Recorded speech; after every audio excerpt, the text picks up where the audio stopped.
The movie is based in the near future. A massive asteroid is advancing towards Earth and threatening to wipe out humanity. Therefore, the international community has come together for an operation called the UNMS, which is spearheaded by the Chinese government. It intends to launch a group of super nuclear missiles from a large base on the lunar surface. The plan is to use these missiles to shatter the asteroid and use the moon to shield the remaining debris from hitting Earth. After 8 years of meticulous planning, the missiles are launched and the massive asteroid is successfully destroyed. This sends everyone on Earth into a state of frenzy. Yes! We didn't even have to sacrifice Tommy Lee Jones. Meanwhile, on the moon, the project's maintenance engineer, Dugu Yue, welcomes the project commander Xing back to the lunar base after she returns from launching the nuclear missiles. It becomes clear that Yue has a major crush on his commander, but the latter reprimands him for being lazy and sends him back to his room. Lo and behold, it's then revealed that one of the nuclear missiles was thrown off course by a solar storm,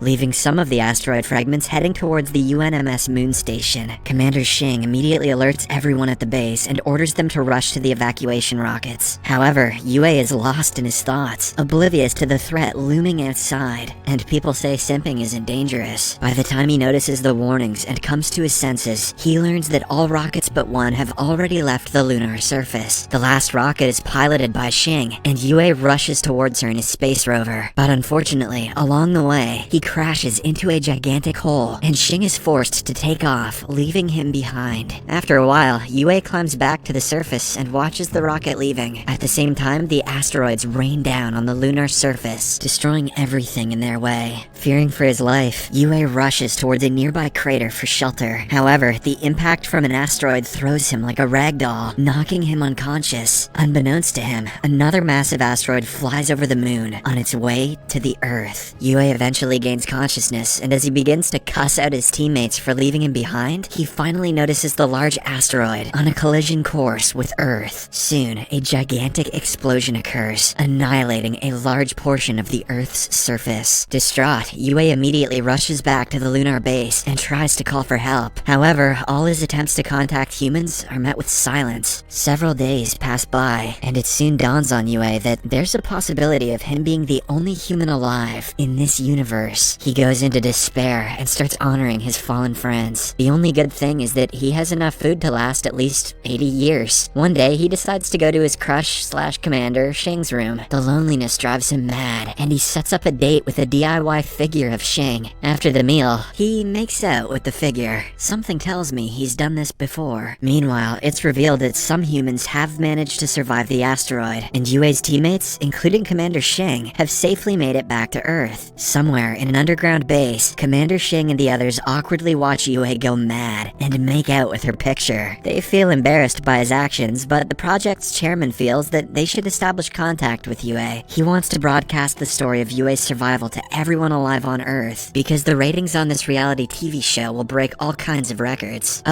So that they can get a glimmer of hope and combat the terrible living conditions that they're currently facing. However, the only problem is that the asteroid strike has destroyed the communication link between Yue and the base on Earth. Back at the lunar base, Yue notices a ripped food package on the floor. He is taken aback as he doesn't recall opening it. Maybe it was the fake woman that you keep making out with. Suddenly, Yue hears a noise coming from storage, and when he reaches there, he notices a curvy female's shadow. This makes Yue hopeful again, and he starts dreaming of repopulating the Earth. He even starts flirting with the shadow, which he thinks is of a woman. However, to his astonishment, Yue learns that it's a giant kangaroo named Kong, eating away the stored food. Yep, Yue's lost his shit. It turns out that the animal was brought to the lunar base for research purposes. Yue quickly picks up a shovel and tries to scare the animal away from the storeroom, but unfortunately, this only agitates the kangaroo and it beats the life out of him. Unable to beat it with physical force, Yue dresses up as a female kangaroo and tries to seduce Kong. The trick works for a while, but it soon backfires on Yue when the kangaroo gets excited and tries to have coitus with him. Surely Yue was expecting this and is quite excited. In the process, Kong knocks off Yue's costume, exposing him. This infuriates the kangaroo even more, and it kicks Yue across the room. As everyone on Earth watches in astonishment, a stubborn Yue pulls out his Gatling gun and indiscriminately fires at Kong with plastic balls. Kong appears to retreat, but after a while, it comes back and pounds Yue continuously. After hours of back and forth, the fight comes to an end when they both knock each other out on the ground. As Yue picks himself up off the ground, he notices that the communication device is receiving signals from Earth. This again lights a glimmer of hope in Yue that maybe humanity has survived. However, unbeknownst to him, it's revealed that the signal was caused by the kangaroo's tail. After regaining the will to return home, Yue emotionally tells Kong that they might have a chance to return home again. However, the kangaroo ruins the moment and punches him again. 200 days have passed by since the incident, and now Yue has learned to coexist with the kangaroo. He has also conjured up an escape plan to Earth. He wants to utilize the spacecraft left behind by mission Apollo 18 to launch himself to a nearby space station and use its escape pods to return back to Earth. One day, Yue sets out to retrieve the spacecraft with Kong. The two eventually manage to bring it back into the base, but Yue realizes that the rocket can only carry a weight of 20 pounds. The problem can only be solved if he can find a different propulsion system. Luckily, the prototype for a nuclear weapon is still on the moon, so Yue decides to go and retrieve it. After gearing up with the necessary essentials, Yue immediately ventures out with Kong to retrieve the nuclear rocket. He is aware that the journey may take weeks, as the research building housing the rocket is located on the other side of the moon. Back on Earth, Commander Shing and the others watch them anxiously, because Yue's vehicle is solely solar powered, and the sun only shines on the moon's surface for 14 days per lunar cycle. This means that the car can only travel 6,500 kilometers, but the research building is situated 8,000 kilometers away from Yue's base. After the sun sets on the moon, Yue is going to be stranded in the middle of nowhere and freeze to death. Just when all hope seems to be lost, Shing and the others notice that Yue is actually headed in the opposite direction. It turns out he is planning to chase the sunlight, as the moon only rotates at 16 kilometers per hour. This gives Yue exactly 41 days to complete his mission, where he can only sleep for 4 hours a day. With the days passing by, he becomes very dreary and even starts hallucinating. Fortunately, Kong is there to motivate him to keep going, and there's no shot that he's gonna hallucinate anything weirder than that. After a long and perilous journey, the two finally arrive at the research facility. Inside, Yue finds the nuclear warhead and carefully lowers it to the ground. However, the kangaroo starts playing with the control buttons, endangering the mission and sending Yue into panic mode. On his way back to the home base with the warhead, Yue locks Kong inside his trunk to stop him from jeopardizing the mission again. It's a long and rough journey, so Yue plays loud music to keep himself entertained. As a result, he doesn't notice when the trunk carrying the kangaroo separates from the vehicle. After traveling hundreds of kilometers, Yue finally realizes that Kong has been left behind because of his mistake. Now, Yue is faced with a difficult decision. If he goes back to get Kong, he will lose the sunlight, and the vehicle will stop working. But if he doesn't go, Kong will freeze to death. Either my imaginary kangaroo friend dies, or we both die.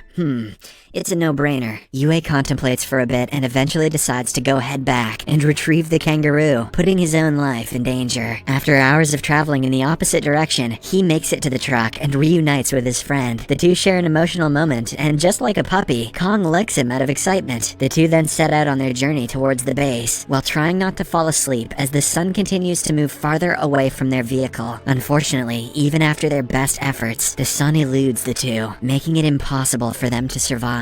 Hey, at least Yue got licked by a kangaroo on the moon. Despite this, Yue refuses to give up, and he continues to drive the vehicle as it is forced into its last hours of battery. He also turns off the heat to conserve as much energy as possible. Eventually, the car runs out of battery, and it comes to a halt 55 kilometers away from their base. Now, the duo only has 3 hours of oxygen left, and Yue finally gives up. He emerges from the vehicle and awaits his death. However, an idea suddenly strikes him. When he notices that his animal friend is attracted to the reflection from his mirror, he quickly pulls out the door of his vehicle and transforms it into a sled, which will be powered by Kong.